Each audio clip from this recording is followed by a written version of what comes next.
mungkin tidak bisa diambil, ini kan berarti bahwa pelaksanaan haji ini apakah mempengaruhi tentang istitoah?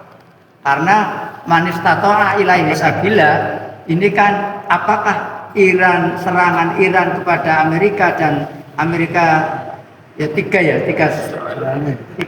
segitiga itu perang itu mempengaruhi terhadap manistatoa ilaihi sabila, bahwa manistatoa ilaihi sabila itu kan ada tiga, ada monei, ada jiwa, dan kemudian bagaimana perjalanannya, apakah aman apa tidak. Terima kasih Mas Zulifan. Saya suaranya iya. Rasanya nggak boleh minum. Es teh wow.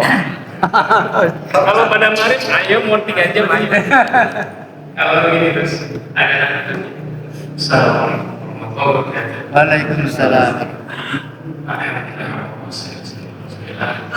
Saya bersatu menghormat ini guru saya Ustaz Ali.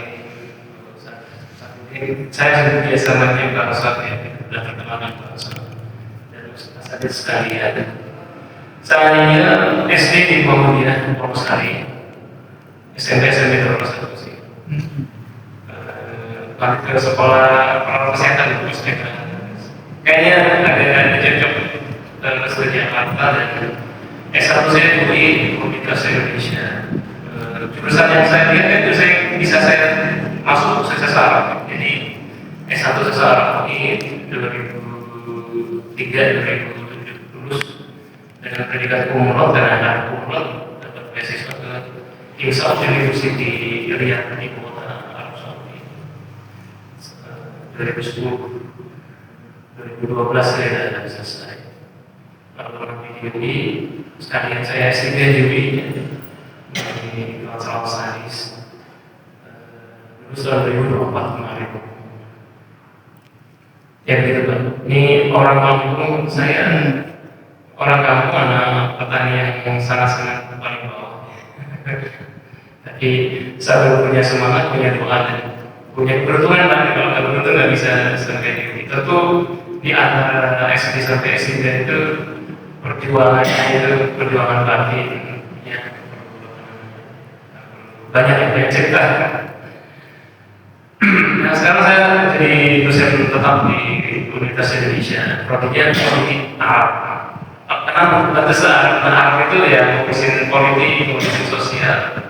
Ini bahasa kan satu komponen, tapi bagaimana politik Timur Tengah ya, bagaimana masyarakatnya, budayanya itu kita belajar. Jadi Bapak lihat tentang iman. Yang pertama itu apa yang yang menjadi pemicu atau istilahnya niat utama Amerika menginvasi menyerang Iran itu apa Bang? Kita kan melihatnya kelihatannya diam, tidak seperti sebelumnya. Seberapa besar? Kalau kita lihat geopolitik dunia memang harus lihat peta dunia secara tidak bisa parsial dari negara itu. Kalau dunia Islam itu kalau kita menurut ke belakang ini memang basisnya ke Turki Utsmani Pak di bidang geopolitik ya. Karena sejak zaman Nabi Muhammad, kelompok Syiah yang kuat, Bani Umayyah, Syiah ya. Ada Fatimiyah juga yang Syiah, Ayyubiyah, tapi yang besar Turki Utsmani perang abad 16 atau 1500 sampai 19. Turki Utsmani itu tahun berapa? 19? Berapa? 19? 24 ya? Sekitar begitu. Nah ini kan sebenarnya umat Islam itu kehilangan pengikutnya. Dan karena Kiai Haji Ahmad Dahlan mendirikan Muhammadiyah, ya gimana ya tiap hari kita dijajah, makan susah kan? Sekolah tidak boleh. Satu lagi Pak yang penting ini, kenapa ada Muhammadiyah? Nah kita kalau tanggal 1 Ramadan kapan? Ini tanggal 1 Syawal kapan? Kan tidak mungkin kita nanya ke menir tanggal 1 Ramadan kapan? Jadi kita sebagai warga Muslim ya, mau nanya ke siapa? Tidak punya pemerintah. Nah, disitulah ada istihad Kiai Ahmad Dahlan bikin Muhammadiyah. Karena kan kita udah tenang Pak, udah 6 bulan sebelumnya 1 Ramadan, 1 Syawal sudah lengkap. Saya mau cuti malam untuk daerah. Termasuk yang ya, Kiai Haji Hashim Asy'ari juga memberikan dalam rangka itu sebenarnya. Akhirnya berbeda tahun 45. Nah, situasi global ini setelah Perang Dunia I, setelah Perang Dunia II, itu kan pemenangnya Amerika, bloknya Amerika ini sebenarnya. Di sisi timur ada Uni Soviet. Tapi masih ada perang dingin itu setelah perang beneran, Perang Dunia I, Perang Dunia II yang berakhir tahun 1945. Terus ada United Nations, kan dari perang dingin ada perang bintang, lomba keluarga. Kalau Bapak dengerin Bapak sekarang dia kan sampai dalam tahun 70, pokoknya saya bertanya 79, 70 berapa itu bisa kita tunggu lagi. Kemenangan Amerika. Nah, untuk menghabisi Soviet, tahun itu nanti banyak agamanya kan? Iya, tidak apa-apa, Pak. Kayak biasa. Untuk menghabisi musuh yang masih besar dari Soviet, Indonesia itu gede sekali. Uzbekistan, Turkmenistan dulu masih besar musuh Soviet. Itu Amerika mancing supaya Soviet sumber daya habis, mancing ke Afghanistan. Nah, ternyata Afghanistan ini ketika terjadi perang sama Soviet mengundang banyak mujahidin atau pejuang dari berbagai negara. Nah, mereka senang sekalian kita manfaatin para pejuang yang masuk ke Afghanistan tahun 1980 kita latih. Maka kalau ada gerakan Islam, kalau gerakan Islam di Muslim ini kemudian usaha yang dulu ya dilatih oleh CIA yang memang dilatih untuk menghabisi Uni Soviet. Pada akhirnya setelah 10 tahun berperang dan Amerika banyak bantu para mujahidin, akhirnya kan Soviet pasal tahun 90 Soviet bubar, Amerika senang. Dan tapi ya Afghanistan juga nggak jelas juga, maksudnya ini orang yang sudah dilatih macam seperti ini gimana dia mau kita apakan efekasinya. Nah, maka waktu itu ya tahun 2001 BTC diledakkan ya. Tidak ada alasan kita bikin terminologi baru namanya teroris. Dulu kan ada teroris tahun 80 nggak ada teroris. Tapi ini kalau Iran, nah permusuhan Iran itu dimulai sejak tahun 1979 revolusi Iran. Jadi Iran itu, kalau Iran itu dulu tahun 1200-an itu masih Sunni ya. Sebelahnya kan ada Batas sama Sunni. Ketika para penyebaran Syiah masuk, bisa mempengaruhi dia bentuk kerajaan dan semua rakyat dipaksa jadi Syiah. Akhirnya di kerajaan Syiah, raja terakhir itu namanya Raja Shah Pahlavi ya. Tapi dia diktator, koruptor, korupsi ya. Kemudian rakyatnya banyak yang di penjara. Itu membuat Ali Khamenei, karena dia juga pemimpin Syiah waktu itu dan gerakannya Syiah kan gerakan sulit mengkudeta Shah Pahlavi. Akhirnya sebenarnya Iran itu bukan ancaman karena Iran, Saudi, Bahrain, Kuwait, Qatar itu keinginan semua Pak. Jadi ada raja, ada emir. Nah begitu Syiah ini memberikan revolusi Iran tahun 1979, Reza Shah Pahlavi itu kan lari ke Amerika dan dia didukung Amerika. Sekarang anaknya kan di Amerika mau memberikan Amerika. Jadi akhirnya 79 ini berdiri Republik Islam Iran dengan garis Syiah. Karena itu ini ancaman Saudi terutama ini kalau semua melakukan revolusi jangan kita dihabisi sama rakyat. Karena itu tahun 1980 dibilang Persatuan Negara Teluk bahasa Inggris itu Gulf Country Cooperation (GCC). Ya pembedaan tentu Arab Saudi nomor 1 ya, yaitu pernah yang saya kan Bahrain, Qatar, kemudian Iran, termasuk Kuwait ya, ikut aja. Sejak saat itulah Iran kemudian bersama Syiahnya itu kan terjadi saat revolusi kan masih ada kedutaan Amerika di Iran. Itu disandera berbulan-bulan sama juangnya Iran ya, Syiah. Jadi ada konflik ya. Dan Reza Pahlavi itu melarikan diri ke Amerika itu jadi tentang ini kan terus bilang ya Amerika udah sangat membenci Iran ya, karena kedutaan itu ya. Nah kebetulan Bapak Ibu sekalian, Arab Saudi, Bahrain, Qatar dan kawan-kawan itu mereka nggak punya tentara yang kuat, dan salah satunya untuk membendung kekuatan Iran adalah ya sebetulnya ada Amerika, kita bahasa Amerika. Tapi jauh dari itu, tahun 1940-an itu Amerika menemukan minyak di Arab Saudi. Tapi 40-50 itu belum masif lah, ya masih eksplorasi dikit-dikit ya. Kayak kami situ belok ya. Tapi yang masih tahun 70 pabriknya udah banyak, namanya Aramco. Aramco itu panjangan Arabian Amerika Oil Company. Jadi memang Amerika sama Arab jadi satu. Tahun 70 Aramco udah gede.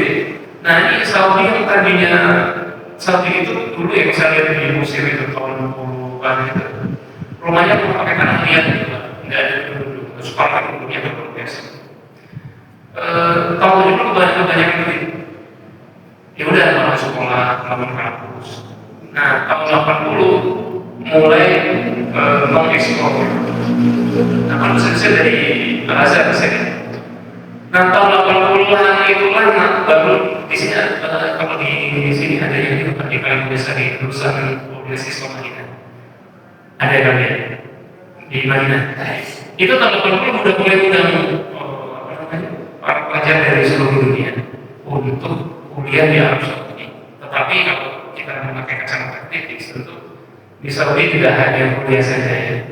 Jadi Universitas Islam Madinah dan kawan-kawan itu termasuk saya itu kurikulumnya kan disetting agar satu membenci Iran dengan kata-kata kan dengan perkembangan transmisi. Kemudian apa namanya? Dia kurikulumnya itu disetting untuk pro kepada apa namanya ulama Muhammadiyah dan Wahab yang kita sebut Wahabi. Jadi kalau Bapak Ibu lihat sering di YouTube teman-teman saya tidak berusaha untuk ngomongin monot itu bid'ah, kalau bid'ah itu ya settingannya di situ. Saya sih nggak setting. Jadi intinya tahun 78 Amerika bermain di banyak medan ya, di pendidikan yang lain, karena MSN di Muhammad Salih bilang bahwa Wahabisme itu disebarkan, itu perintah Amerika. Jadi dibuka sekolah termasuk di Jakarta dan India. Dan sebagainya itu ya. Nah itu bermain di pendidikan ya, terus bermain di Soviet ya. Sama Iran ya. Nah Iran tentu tahun 79-80 itu jadi ancaman kawasan, dan Iran itu selalu dipersekusi, maksudnya itu diposisikan akan diserang, pokoknya selama 20 tahun terakhir itu siapapun presidennya Amerika masih sama iPad itu lobby Zionis di Amerika. Kalau kamu udah nyerang Iran ya saya pilih. Jadi semua presiden Amerika terjadi akan menyerang Iran. Tapi semua nggak mau juga. Dan baru Trump yang presiden gila ini mau menyerang Iran. Jadi salah satu ya. Jadi kita tahu gambarnya bahwa ini Amerika punya proksi banyak di Saudi punya pangkalan militer, di Bahrain, di Qatar, di Kuwait, termasuk di Turki juga punya, di Oman juga punya. Ya dia memang dibayar sama negara terkait, misalnya tentara berapa ribu dolar per tahun, ya untuk menjaga wilayah kita. Nah kemarin kan peta dia berubah ya. Ketika Amerika menyerang Iran, kemudian Iran itu sejak tahun 80 udah biasa perang, sebenarnya perang sama Iran. Rudalnya udah banyak. Udah itu tiap tahun diancam lagi mau menyerang. Kalau saya jadi orang Iran, mereka bisa Iran, mau diserang pasti siap-siap. Makanya rudalnya banyak benar juga. Karena memang tiap tahun diancam. Gimana kita nggak mau siap-siap mau diancam terus? Lalu kemarin diancam, benar diserang. Ya, dimulai semua rudal-rudalnya itu besar-besar rudalnya. Karena itu kan bangsa Persia. Bangsa Persia itu waktu itu kalau belajar ilmu Muslim ada resmi penemu agenda dari Pers ya. Ibu Sina itu berperan, Asaroi itu Bapak Buddha dan lain sebagainya. Saya kan udah sadar ya, memang bangsa Pers itu termasuk saya. Termasuk Salman Al-Farisi yang mengusulkan kepada Nabi yang orang membikin politik tidak bangsa Pers itu. Memang orang banyak yang maju. Jadi kalau dia disuruh melawan Israel Yahudi, ya kan dia memang dia orang pintar. Ya sama-sama pintar sebenarnya. Ya. Terus jadi itu backgroundnya Bapak Ibu ya. Backgroundnya bahwa saya sesungguhnya aku saya sudah banget dari Muhammadiyah sekarang saya dari Muhammadiyah di Pokok. PD Muhammadiyah di Pokok. Tentu saya menginginkan yang bisa menghancurkan Israel itu bukan Iran, tapi ya bisa Saudi, bisa Turki, ya, atau Qatar. Kan saya ingin begitu ya sebenarnya. Dan kan selama ini yang saya harapkan itu malah bermesraan dengan Amerika. Jadi cara bacanya begini, sebuah negara itu mengambil kebijakan bukan berdasarkan ideologi mau Islam, mau Sunni, Muslim. Pertimbangan pertama sebuah negara mengambil kebijakan adalah national interest, kepentingan nasional. Kalau saya begini, kira-kira negara akan gimana? Ini Bapak Ibu sekalian, Emir di Teluk itu lagi pusing, karena ini buku saya visi Saudi 2030.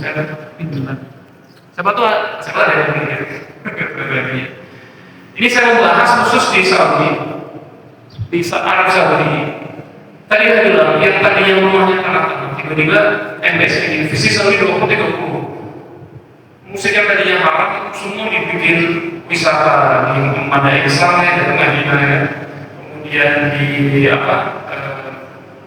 daerah Jeddah, pokoknya semua dijadiin destinasi wisata. Karena biar pendapatan yang tadinya dari minyak, mereka mau bikin pendapatan yang lebih sustainable. Karena minyak nanti akan habis, ya mungkin 50 tahun lagi, 50 tahun akan habis. Alhamdulillah visi Saudi 2030 sukses waktu itu. Wisatanya banyak dikunjungi, yaitu masalah mereka mengorbankan prinsip tingginya yaitu lain salah. Tapi sukses ya. Bahkan konser-konsernya, investasinya itu luar biasa. Termasuk kalau kita geser ke Emirat, Dubai ya Bapak Ibu udah paham ya, itu udah pernah Dubai. Bangunannya, investasinya, Burj Khalifanya luar biasa. Ini kalau kayaknya mengenai hadis tanda-tanda kiamat salah satunya besar. Ya, tanda malu dan kemudian orang-orang Arab yang menyeker ini, yang pengembala kami ini di akhir zaman itu nanti akan berlomba-lomba membangun gunung tinggi. Burj Khalifa itu sekitar 860 meter. Ini ada tandanya yang gede di Jeddah, kalau yang di Jeddah nanti. Itu 1,6 kilo. Dari sini sampai mana? Sampai orang sadar. Lagi dibangun juga, memang lagi sadar begitu. Jadi situasi begini, ini para elit itu kesannya minta usaha mereka. Kita itu sekarang ini negara kita yang dulu para cuma tanah rumahnya itu tadi sorot tiba-tiba mukanya minta ngalahin Amerika, tiba-tiba diserang, tiba-tiba dibom. Bukan masalah apa, ini kan misalnya kayak Dubai, Dubai kan pusat investasi ya.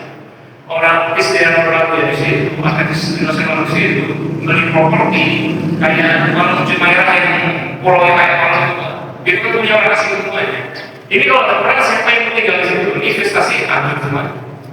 Nah, jadi begitu kita baca situasinya, pemimpin Arab nggak mungkin yang merah, nggak mungkin yang merah, karena kalau yang merah, kalau dia hancur biasa normal ini kan. Kalau kayak Burj Khalifa di program tuh gimana rasanya? Nyesek ya. Ya kalau kita punya rumah biasa, tuh tiba-tiba hancur kan bisa aja. Rumahnya sudah kayak gini kan tidak hancur. Jadi itu nanti para emir menjaga supaya orang kalau bisa sudah selesai, cepat-cepat selesai. Takutnya wisatawan dan investor sudah kabur karena kalau nggak mau semua kabur. Saya kira kepentingan para emir ya, termasuk MBS Muhammad saya itu. Nah ini Pak, saya dapatin terus Pak, senjatanya masih banyak. Makanya kalau perang aja sekali nggak bisa. Nah, Amerika yang pusing. Makanya terakhir ini pembacaan saya. Udah dari minggu kemarin kita besar tuh pas sama Raja Arab. Gara-gara ini kita repot ini. Makanya kata Trump, ya kita sudah menang. Sebentar lagi akan baik kan begitu. Ya itu terus juga ya. Jadi ada tekanan besar kepada Trump untuk mengakhiri perang, terutama dari Pak ini. Yang kedua ini kita mengenal Amerika Serikat sendiri. Orang Amerika sekarang itu mulai sadar. Apa sih kita perang dan jelas ya? Yang dibeli bukan kita, duit kita tapi semua dipakai untuk gratis satu untuk apa gitu. Ya sudah banyak gerak seperti itu. Jadi mulai sadar. Iya. Dengan ada rencana baik dari Trump untuk mengakhiri perang dengan Iran itu, berarti kemungkinan untuk pelaksanaan ibadah haji mungkin aman, tidak ada masalah. Nah, ibadah haji kira-kira bulan April. April. Ya. Kira-kira berapa pasnya? Pasnya mulai start itu tanggal 25 April. Jadi 21 April itu kloter pertama terbang. Sebulan lagi Pak ya? Iya. Ini perkiraan saya ini bisa salah ya? Iya. Kalau sebulan ya, dan pemimpin Arab bisa meyakinkan Trump, meyakinkan Iran jaminan keamanan, ya insya Allah ibadah haji bisa dilaksanakan. Asal ya dalam waktu sebulan itu terjadi kesepakatan. Nah, Iran itu sudah mulai mengeluarkan 3 syarat kesepakatan itu, ya ganti rugi semacam itu. Jadi sebulan ke depan memang sih untuk antisipasi jauh-jauh hari dari kemenangan kemudian haji dan memberikan suatu opsi. Takutnya karena situasi yang tidak pasti ini, takutnya jamaah haji dikenali. Karena teman saya juga banyak yang stuck di Bandar Abdul Aziz. Dia nggak boleh di sini, nggak bisa pulang berhari-hari karena itu jadwalnya jadi kacau. Jadi ada kemungkinan juga Indonesia nggak mau mengambil resiko Pak. Ya sudah dari sekarang kita cancel aja. Tapi itu kerugiannya luar biasa. Iya betul. Antriannya lebih numpuk lagi. Yang kedua yang lebih kasihan Pak, pegawai petugas Kementerian Haji yang udah latihan pakai teriak. Ya persiapan sudah matang begitulah ya. Ternyata gaji diberikan tapi kalau saya tiba-tiba melihatnya sih sepertinya akan bisa haji. Ya. Karena Iran sudah mengeluarkan sinyal saya mau ganti asal ada di desa. Trump juga bilang ya perang akan saya segera akhiri saja. Tapi mudah-mudahan. Apa itu Pak syaratnya yang 3 itu? Saya baca sekilas sih yang Iran itu dia mau kehormatan Iran itu ditinggi. Maksudnya tidak ada lagi serangan permanen sampai kiamat kalau misalnya. Yang kedua ada ganti rugi Pak. Yang ketiga ada bersama sendiri. Yang ketiga saya lupa tadi baca. Tapi itu sepakat. Yang terakhir ini Mas Zulifan. Ini kan di masyarakat ini kan kelihatannya tidak ada kesepahaman atau mengkritisi terhadap kebijakan Presiden kita Prabowo yang membangun, yang ya katakanlah kemarin bergabung kepada With of Peace. Itu ada korelasinya apa enggak itu Pak kira-kira? Itu kan dulu kan ada yang namanya PBB gitu ya. Sekarang kan ada lagi yang namanya With of Peace. Itu gimana? Apakah ada korelasinya atau mungkin ada dampaknya itu? Karena kan yang inisiator daripada With of Peace itu kan Amerika kan? Iya. Sebenarnya pasca perang dunia II berakhir, ini dia lebih rapi Pak. Karena ada PBB, angkatan negara nggak boleh yang menyerang sidang PBB ada rumahnya. Nah sekarang dalam perang ini udah aja dunia itu bebas. Setiap negara belajar dengan lain sangat kuat ya. Dan berfokus ini macam-macam pandangannya. Ada yang melihat bahwa berfokus itu seperti sulh Hudaybiyah, perjanjian Hudaybiyah. Sekilas itu merugikan umat Islam Palestina ya. Tapi ada yang bilang ada pasal di situ bahwa fase pertama yaitu seluruh tahanan Israel di Palestina atau para tahanan Palestina Israel dibebaskan. Kita sudah.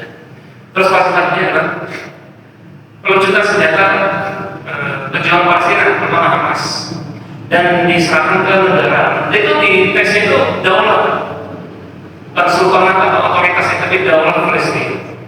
Jadi di situ para pejuang juga melihat bahwa ya nggak apa-apa, kita senjatanya dilucutin nanti diserahkan ke negara Palestina. Itu penjelasannya belum ada. Jadi itu juga ada celahnya situ. Apa namanya?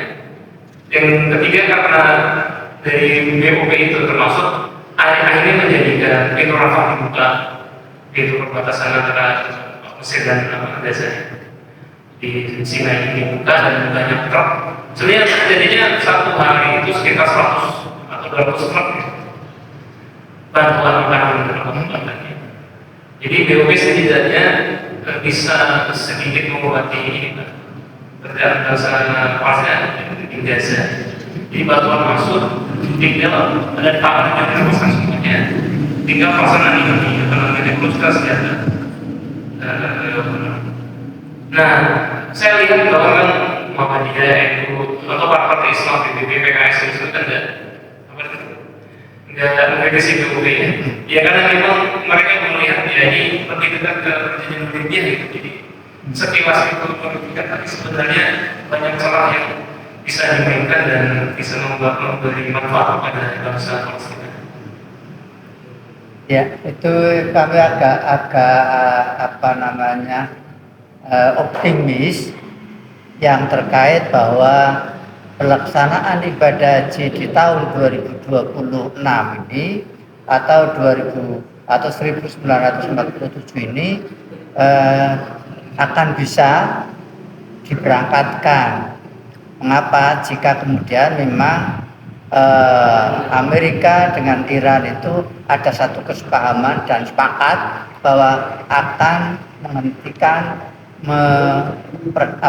peperangan dengan adanya 3 syarat itu. Karena apa? Kalau memang itu tidak dihentikan, ini dampaknya bagi bangsa Indonesia terutama para jamaah haji itu nanti akan mengeluarkan biaya yang luar biasa. Ini kan berarti merugikan negara dan bangsa. Jadi harapan kami seperti itu, Pak Sulifan. Kira-kira apakah optimis saya ini ada apa namanya optimis? Yang optimis biasanya ini Pak, agen travel ya. Ya, ini kan ini yang ini bukan agen travel ya, tapi kan kita melihat jamaah haji kita itu kan kelihatannya sudah digadang-gadang begitu persyaratannya dan lain sebagainya sudah dipersediakan sebegitu maksimal, tapi tiba-tiba dari Kemenhaj itu kemungkinan yang terakhir adalah ditunda. Jadi saya membaca pemimpin kelompoknya MDS, NDC dan kawan-kawan saya Khalifah itu sedang melobi dan juga tentu melobi ke Iran juga ya. Jadi ada kesepakatan. Salah satu yang berat memang Iran maunya seluruh pangkalan Amerika di Mesir. Nggak ada lagi pangkalan Amerika di Timur Tengah, ini juga masih berat. Ya saya kalau pangkalan Amerika semua di Mesir, terus Iran berada menjadi keamanan negara terus sebenarnya itu oke-oke aja sebenarnya. Jadi gini, yang saya wadari masyarakat kita itu kan mudah untuk dibawa isu konflik sektarian Sunni Syiah. Iya betul, Syiah itu banyak penyimpangannya, tetapi tidak menjadikan begini. Kita tahu nggak ada begini kalau ada orang yang buat registrasi tiba-tiba kita janji dengan satu lampu tertentu yang menjadikan kayaknya dia prestasinya dari bapaknya ya macam-macam ya. Dia bukan ini ya, tapi tetap ya bahwa Iran itu ada yang menyimpang akidahnya, tetapi secara prestasi politik ya harus kita apresiasi. Ya. Terima kasih Mas Sulifan. Mungkin ada yang masih menanyakan? Hah? Kalau nggak ada, saya kira cukup Mas Sulifan. Kami mendapatkan satu gambaran bahwa pemicunya itu tidak masalah antara dua negara, tetapi sudah beberapa macam kompleks ya, global ya. Yang pertama, yang kedua ada pengaruh ya.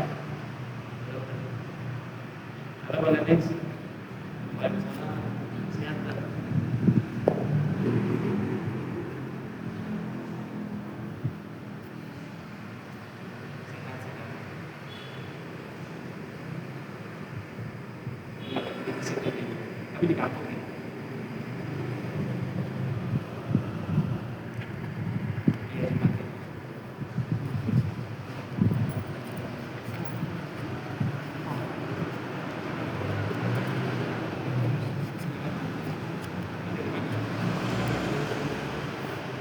Oke.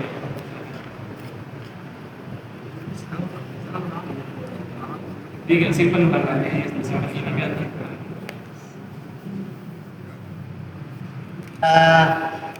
Yang kedua itu kita akan menjadi optimis ketika kemudian ada niat baik dari dua negara itu terutama, yaitu dari Amerika dan kemudian Iran yang akan mengakhiri peperangan itu jika kemudian 3 syarat itu bisa dipenuhi. Nah, saya kira itu Mas Rifat, terima kasih. Iya betul.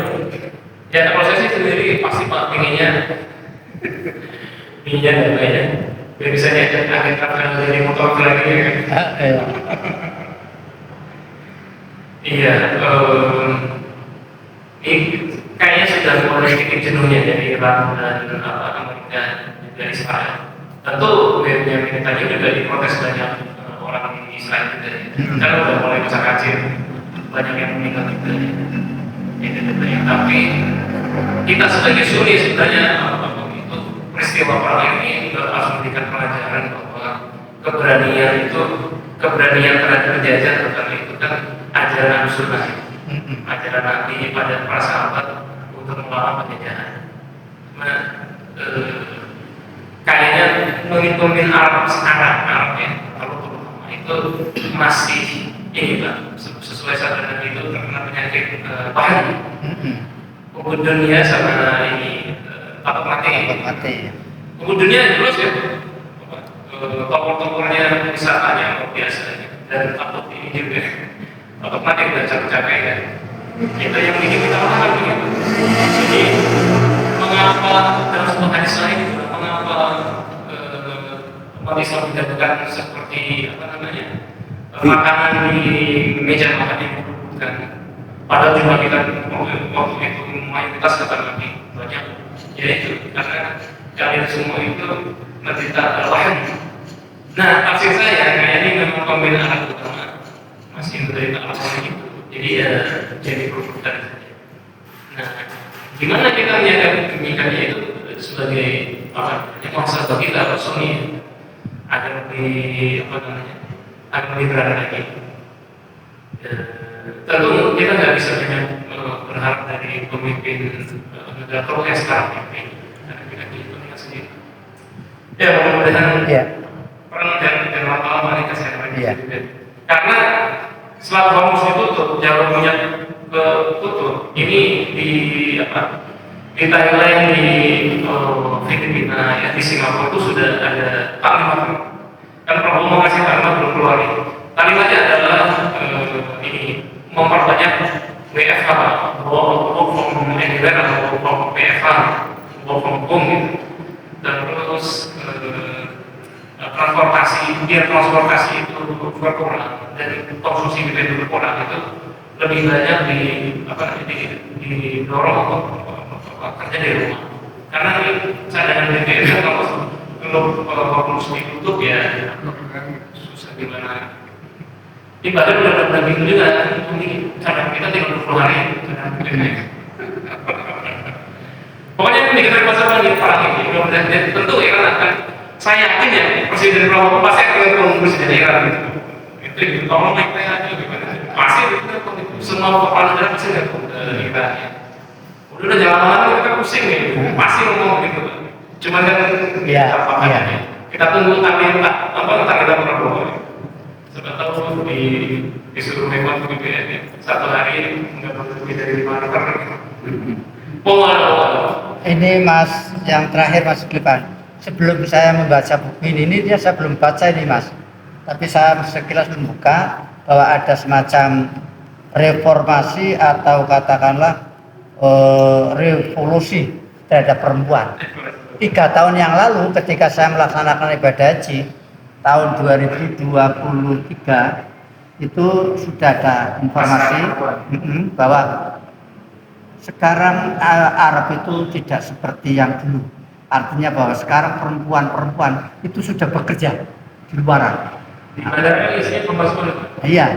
Nah, pertanyaan saya itu, ini merupakan satu emansipasi yang harus digerakkan oleh agama. Apa ini sudah menjadi satu mengeksploitasikan wanita? Itu Mas. Jadi fatwa-fatwa haramnya haramnya wanita bekerja, haramnya wanita mengemudi mobil, semuanya itu tidak pernah diubah oleh ulama. Di sana kan ulamanya sudah ada imam oleh buku Islamnya. Yang mengubah itu adalah dekret Raja Salman dari Indonesia. Jadi sebenarnya mereka itu kehilangan ulama yang moderat, ulama-ulama yang berusaha mengkritik pemerintah yang moderat malah dipenjara semua itu ada. Iya. Kalau sama udah. Kalau akhirnya karena tidak punya pemimpin spiritual, pemimpin ulama, ketika ada momen Riyadh season atau di mana ada musik, itu musiknya aja di situ. Ada BTS, Blackpink diundang ke Saudi sekarang ya, BTS. Jadi ngaco karena memang tidak ada dari ulama. Nah, MBS seharusnya menurut ulama-ulama yang moderat. Karena kalau dibilang nyanyian haram ya sudah nggak ada kenapa. Kalau di Indonesia kan nyanyian itu bisa berubah, bisa makruh. Masa nyanyi himne Muhammadiyah haram. Aku juga punya dia juga punya, berapa kita punya. Jadi kita kan lebih pertengahan. Jadi tidak ada ulama pertengahan di Saudi yang hidup. Sebenarnya ada, cuma ditangkap gitu. Itu akhirnya kan umatnya jadi nggak punya panduan. Saya dulu waktu ada Riyadh season, ada pentas-pentas di Saudi, kirain yang diundang kan itu Maher Zain, Nisa Sabian boleh lah ya. Seperti sekarang di Solo. Ternyata ada begitu kan kita mikir gitu ya. Ternyata yang diundang ya gitu Maher jadi kan ini mau ngapain? Nah, di buku ini saya bahas bahwa reformasi perempuan yang ada di Saudi ya hanya reformasi cuan, bukan reformasi fikihnya. Jadi Bapak itu kalau mau melihat preferensi fikih di Saudi, kalau Saudi yang membolehkan perempuan bekerja atau nyanyian, sampai sekarang kan dari Saudi bilang ya musik haram. Mau di mana pun itu kan begitu. Atau saat hari Salmas ini dulu kan musik haram.